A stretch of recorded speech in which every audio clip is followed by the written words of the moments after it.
Hey everybody, Gabe here for another community interview. Today I am at Throwback Brewery on Route 1, and I am lucky enough to be here with Nicole. She is the co-founder with Annette.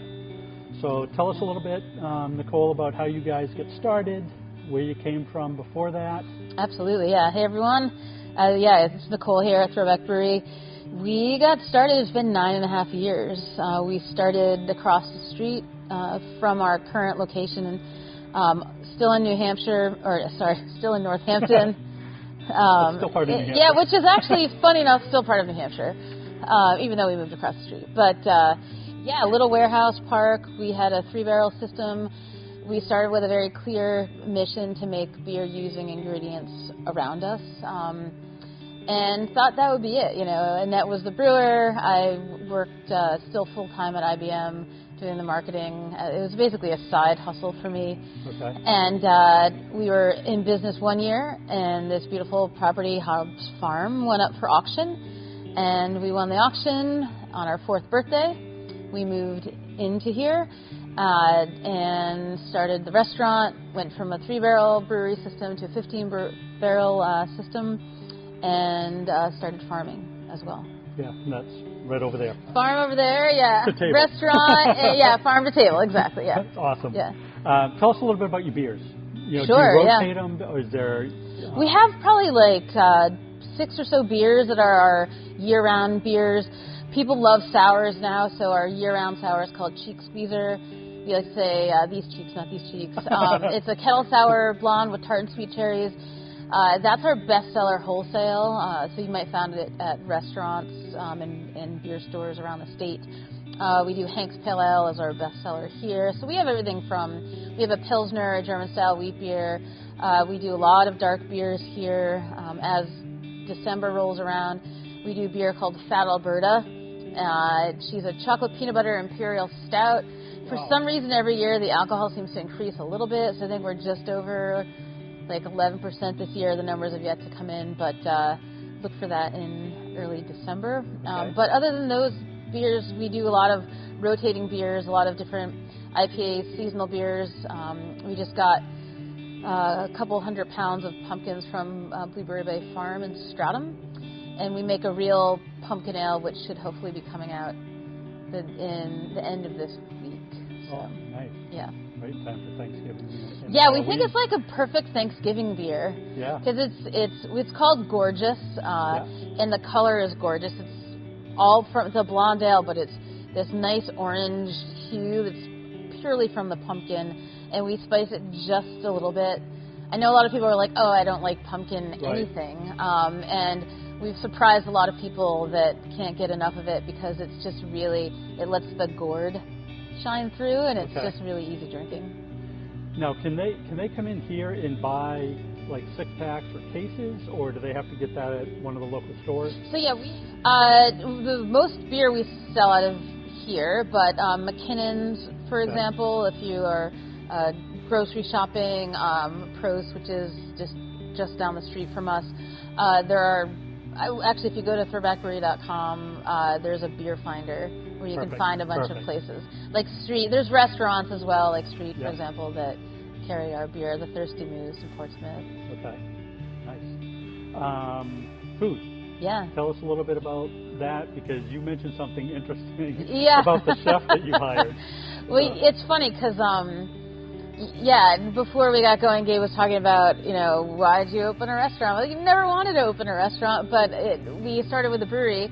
We wanted to serve full pints of beer, and to do that when we opened, you had to have food. And we hired our chef, Carrie Dahlgren, who's still with us, actually. She worked at the Black Trumpet for 8 years. When she left there, she was the chef de cuisine, so she has a very good background in making really, high quality food from local ingredients.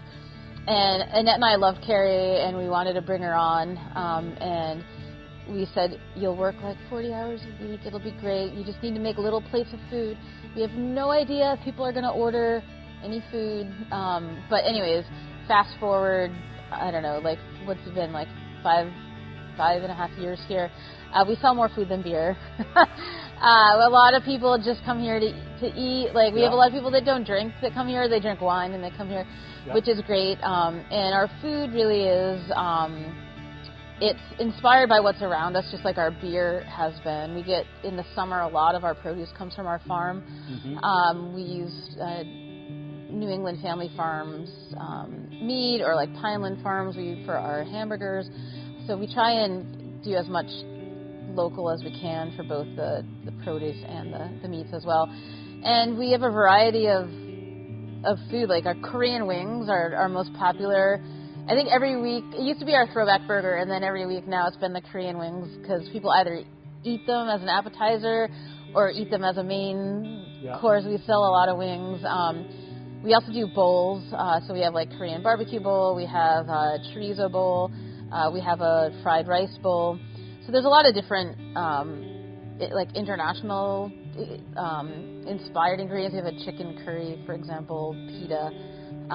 But everything, I think it falls under the realm of, like, it's just like elevated comfort food, you know? Yeah. And tell the audience a little bit about any vegetarian options, gluten-free options. Yeah. We make everything from scratch here, so it's we have what's on the menu, and it's also pretty easy for us to tweak according to different allergies that people may have. Gluten-free people are, we have the bowls, right, that I mentioned. They're gluten-free. Our Korean wings are also gluten-free, because we use a potato starch there. We have all of our sandwiches. If you can get like a gluten-free bun, for example, with it as well. Vegetarians, we do a lot. We have a fair amount of vegan and vegetarian customers. So we get tofu from Maine, and we like marinate it. So if you get our fried rice bowl, a lot of people use tofu as an option for that. You can get we make all of our sausage in house. But like the chorizo bowl, people get with like one of our Mediterranean mushroom lentil burgers, for example, instead, with that flavor profile. So people like mix and match things, but we do have a fair amount of gluten-free and vegetarian customers that are really happy customers. Yeah. We're working on a store inside, so if you do come in to go to the bathroom, you can see, like, we are going to have all of our salami and our sausages for sale, breads. We do apple butter and mustards, and take-home meals we're also working on, which are basically, you can take food to go from here, but if you want to say, like, pick up next week, I think it's like a New England Family Farms pot roast, for example, with like roasted vegetables and a cider gravy. We'll have that packed up to go that you can either stick in your freezer or stick it in your fridge. Yep. And we give you like warm-up ideas. Put it in the oven for, 20 minutes at whatever temperature. So we're going to be starting to do more take-home meal options like that too. Okay. Is there anything else that we didn't talk about that you want to touch on?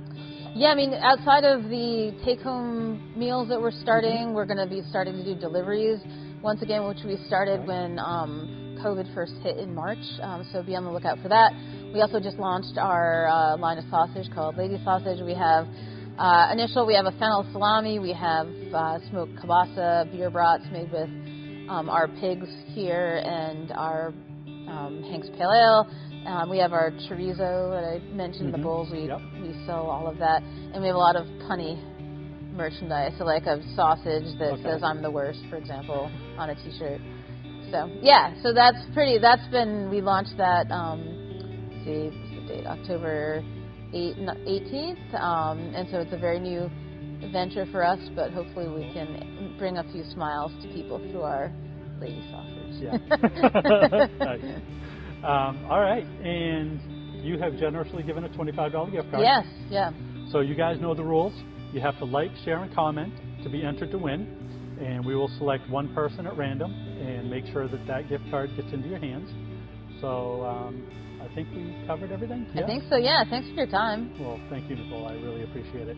And if you guys want to follow me, at the end of the video, you're going to see some links, some Facebook links, Instagram, as well as to my website. So until next time, you guys be safe, be well, and take care. Bye. Bye.